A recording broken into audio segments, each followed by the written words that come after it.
Hello and welcome back to Irish Chippy channel. My name is Pascal. Today I am going to do a review of this jig that was sent out to me by SpeTool to test out. It's for doing juice grooves in chopping boards, but I also found that I'm going to show you in a moment how to do the juice groove. I'm going to use plywood because I am not going to, when you do it first, I'd advise you all to use a piece of plywood, scrap plywood. And it's also, you can do an inlay. If you wanted to do a colored inlay into your tabletop or something like this, small tabletop, you can use this as well. And I'm going to show you how to do both of them. It will also do a circle, and we will show you how to do a circle with it as well. I'll put a link in the description where you can buy this. You have a router and you have a guide on the router, or even if you have a bearing that's up on the top will work as well. You can run the bearing along the top, but not a bottom bearing obviously doesn't work. But if you have some router bits have the bearing up on the shank side. I'm just using the normal one that came with the router when I bought it. You don't want to know when I bought it. It's 30 plus years old. And in this one, I am using the white side. So I have this set for inlay in the white side inlay kit 7500. If you like this video or any of our other videos, please subscribe. This is how we set it up. So I recorded this part earlier. Yeah, it's called SpeTool. I recorded this when I was unboxing, and it came very, very well packed, I must say, compared to lots of stuff. There's foam on top. The instructions are here with it, and the name of the brand, SpeTool. So we'll put the foam over there.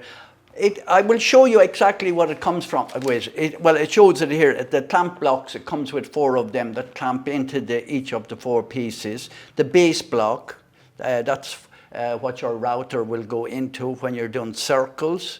And then the center block, that's for the center of your circle. It comes with an Allen key, they call it a wrench, and there's a center pin. So we'll take everything out, 4 of them out now, and I'm going to put them together for you.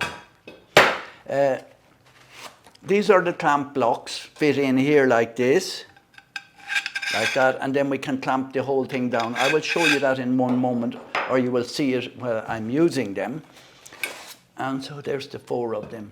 Now when you turn them one way, they're metric, and you turn them the other way, they are going to be in imperial. So whichever you want to do. Most woodworkers, fine woodworkers, use metric nowadays, but it's up to the individual. So they're the 4 clamp blocks, centering pin, and it tells you here, it's written on its center. Their pin is there in there, and then there's the Allen wrench, or hex key as some people call it. And this is the part that we will use for the router. So your part of your router should go around that. I'm going to use, as I'm using 2 different routers for 2 different things. So we will set the box aside, put in 2 right angled ones, and then you're able to slide this one. Don't tighten the Allen wrenches at this stage, with the Allen wrench at this stage. And once you have 2 corners done, you just push them over and the other corners will slide in like. This one is a little bit loose, this one's a little bit tight. So once you have 2 corners in, then you just slide the other ones in then. And we can go for a measurement, whatever measurement you want to go. It goes up as far as 400, and it said to be at, it goes to 455 millimeters according to that.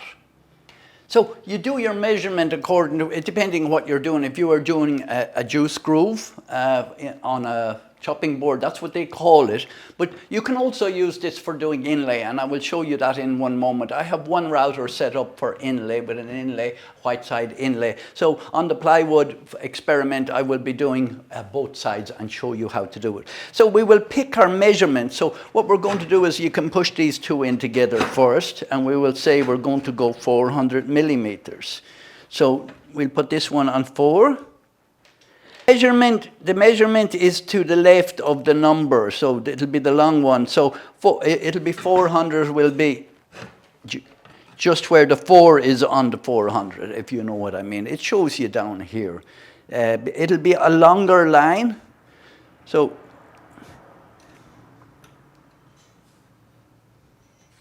So we will tighten that a little bit, and we will do the same down here, and we will do this one on 400.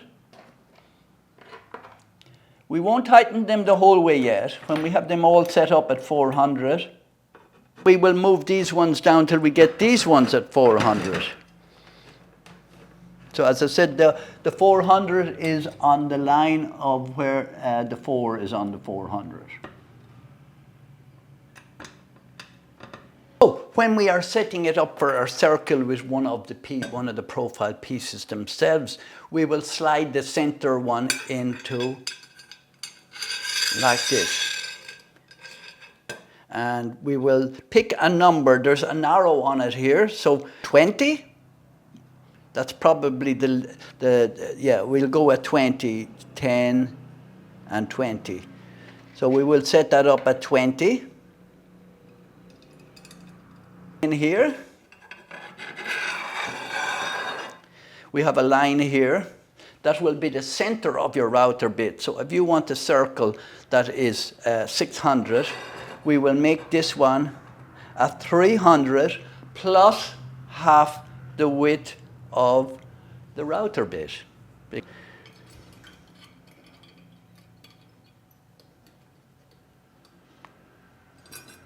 And then you put your pin in the middle and your router sits in here.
We have our juice groove. So I would advise you to, before you do it on your good board that you're after spending a lot of hours making, is to do it on plywood first and just get the feel of it. I'm able to do it there with the big one.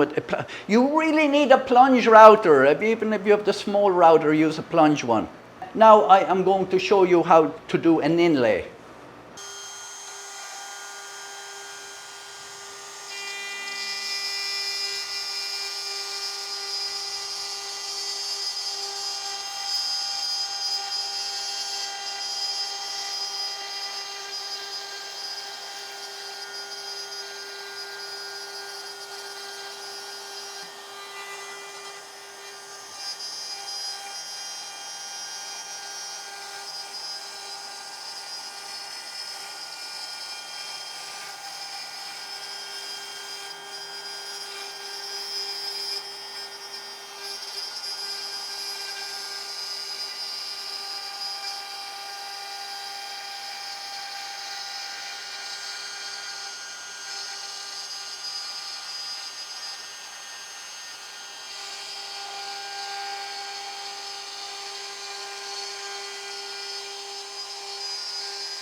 Now I have made an inlay, and all you have to do is plane up a small little piece. I've done inlays before, you saw on my site. I've done inlays on the boat I built on the top. So you can put your contrasting wood in there and glue it down and then just smooth it all off. So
And then we let it down another little.